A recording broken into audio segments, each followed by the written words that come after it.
joining me this morning. And it was an interesting morning. I broke my key off in our lock here at the office, so it was a bit of a scramble.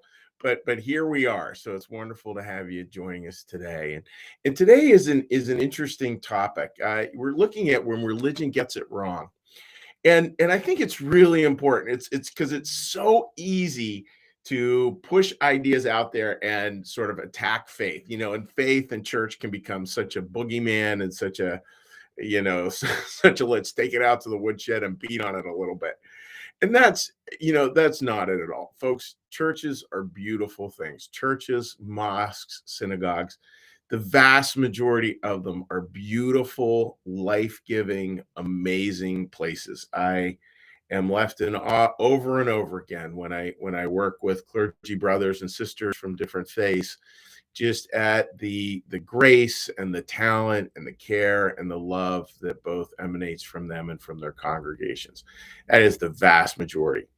And it's important to note as well, and you can't sort of circumvent it with Easter, is that sometimes religions do get it wrong. They just do, and we need to be able to say that as well.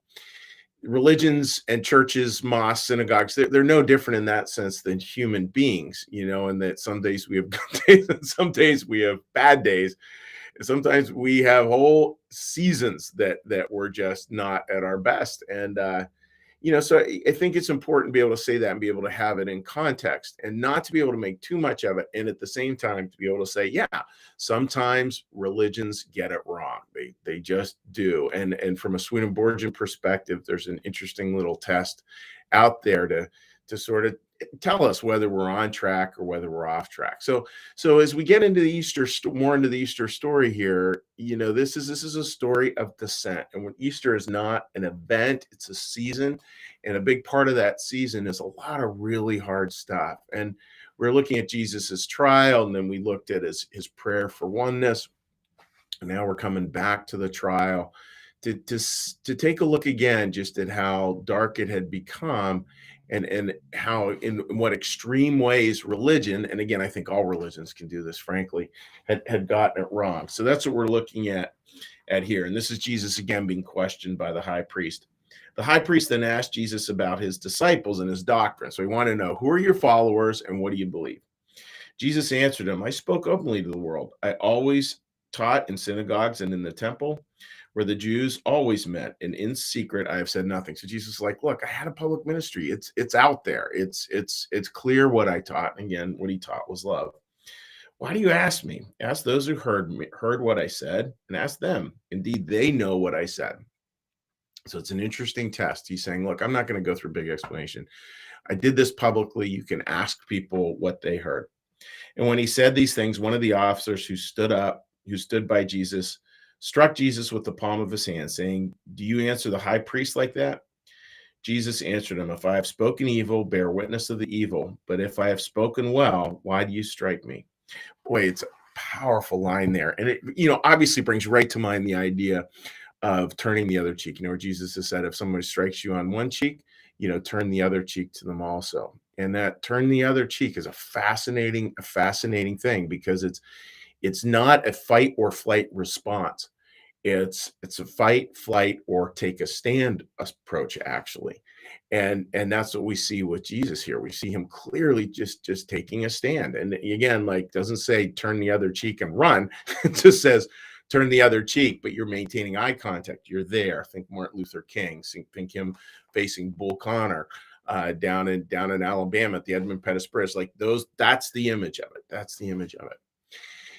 And it does beg, of course, the question, folks. You had to, when do religions get it wrong, and how do we know? And it was fascinating for me. I remember in seminary getting really clear that from a Swedenborgian perspective, there's a key test, and it is a fascinating one. So let me read this to you. And again, the language is a little bit archaic, so my apologies for that. But the point is profound. Every church, and here he's talking about church as every denomination, in other words, and within every denomination, he's also talking individual church bodies. Every church in its beginning regards the goods of life in the first place. In other words, service, taking care of other people, doing the good thing, doing the right thing. and the truths of doctrine in second. In other words, it's all about love, and then how does the truth support that love? Like how does wisdom help us to be more loving people? But the point's always the love. But as the church declines, it begins to regard the truths of doctrine in the first place and the goods of life in the second. Wow. Wow, that's really fascinating. So here he's saying, when churches are really with it, when they start, they always get service is number one, taking care of people is number one, and truth and doctrine is number two. And this number two is it's there to support and help, but it's clearly not a priority. When churches get it wrong, and here you could think of church, a synagogue, a mosque, I think you could even include more secular, I would include even more secular philosophies as well. That gets inverted. And all of a sudden, the primary concern becomes about what's true, your doctrine, and the secondary concern becomes the goods of life, loving other people, goods of service, et cetera, et cetera. This flip is understandable in churches. I mean, I think for a lot of churches in this day and age, survival's always a key worry, and so it can easily allow that inversion to take place. And the call is to just be ever vigilant against that idea that if any kind of religious body is to continue, it must keep love in the primary place. It must have love in the driver's seat and truth in the secondary seat, truth in the passenger seat. And if truth is driving, you got the wrong person driving. That's super critical, because that's where religions get it wrong. And that's what we see here. And it's not just a indictment against the Judaism of the day in which Jesus was tried. I think all churches can do it, nonprofits can do it, lots of groups can do it, where they just become sort of mean, mean and judgmental. And if you're mean and judgmental, you're missing the point. You can be totally right, and here's the crazy part, right? And you'll get this right away. You can be totally right and totally wrong at the same time. There's something to chew on. And there's an obvious call for us, right? An obvious call for us. It's yeah, we're supposed to turn the other cheek. We're supposed to make a stand. And what is that stand supposed to be? The stand is supposed to be a stand from love. And it's supposed to be all about love and all about service. And it's interesting even how Jesus, rebuts this. He's saying, look, I've spoken well. I've spoken, and he knew he had spoken well. And notice he doesn't use the word right there. That's kind of interesting to me.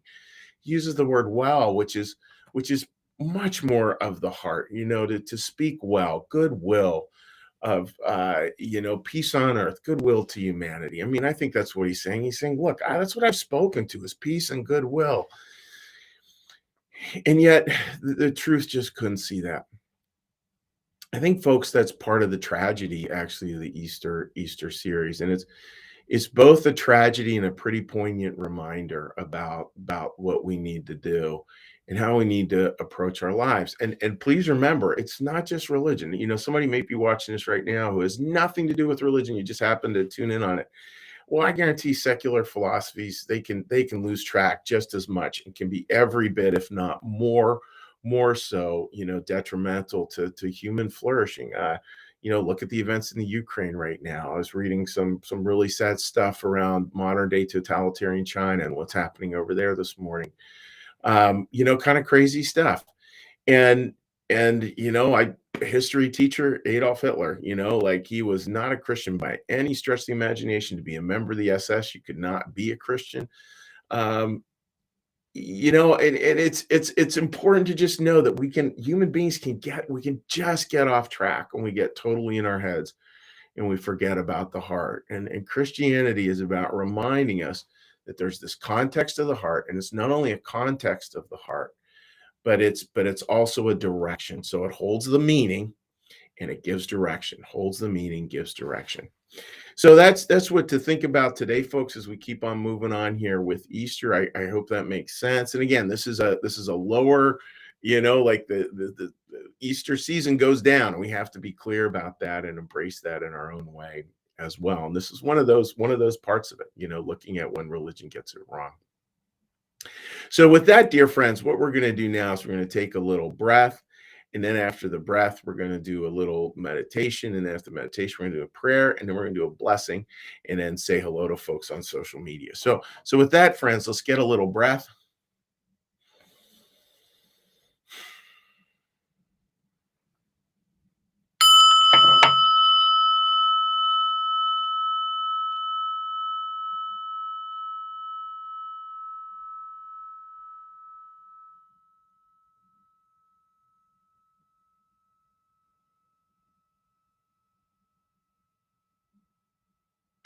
Be still and know that I am God.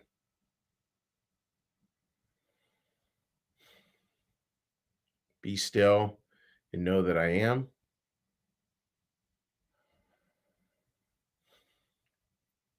Be still and know that I.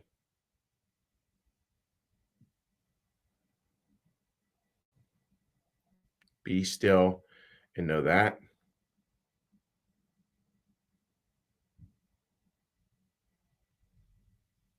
Be still and know.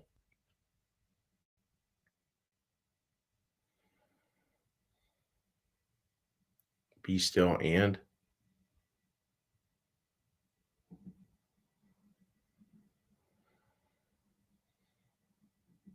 Be still.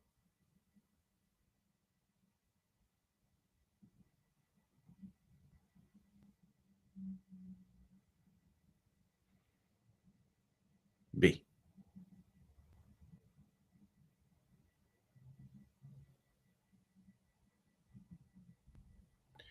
Our Father, who art in the heavens, hallowed be thy name. Thy kingdom come, thy will be done, as in heaven, so upon the earth. Give us this day our daily bread, and forgive us our debts, as we also forgive our debtors. And lead us not into temptation, but deliver us from evil. For thine is the kingdom, and the power, and the glory forever. Amen. May the Lord bless you and keep you. May the Lord make his face to shine upon you and be gracious unto you. May the Lord lift up his countenance upon you, bring you peace, and bring you home. Amen. Hey, Ivan, I'm just finishing this up, buddy. Sorry, we had a little interruption there. I'll be there in 2 seconds. All right, friends. So let's give a little cheery hello out here to folks. And again, I hope you're doing well today. And just let me pull this up. And just a reminder that we do have, on Friday night, 7:30 p.m., we do have a little communion service. Would love to have you join us. If that has any interest to you, please let me know. Again, I think it would be a really, really very special service. All right, let's give it a little cheery hello to folks here. All right, Martha, good morning to you, my friend, out there in the Midwest. Hopefully, you're having the same kind of beautiful weather we are out here in Eastern Pennsylvania. Paige, good morning to you, my friend. Patricia, good morning. Hope you're doing well. Melissa, good morning to you. Happy Wednesday. Yeah, it is it's an exciting week, and I get to chat with you folks today, which I'll really enjoy as well. Marcus, good morning to you, buddy. Happy day to all. Hugs to all. Thank you, Carolyn. That's a wonderful little sentiment going into the morning. Uh, Sherry writes, good morning from New Mexico. It's early out here and cold and windy. I love New Mexico, Sherry. I've been out there a number of times. Beautiful place. Yeah, I actually did a couple of conferences out there. Susan says, good morning as well. And Mary Haney writes, religion can get it wrong, and Willis Williams are the creators of it. What we do with our errors is what matters. God is ever with us, guiding us to just do no harm, right? Right. Like, just do no harm. That simple is pretty much it. And Katie, great to see you joining us too. Great way to start this beautiful day. Amen to that. It is a beautiful day. So, folks, wishing you all the best, and we will see you tomorrow. Take care. Bye-bye.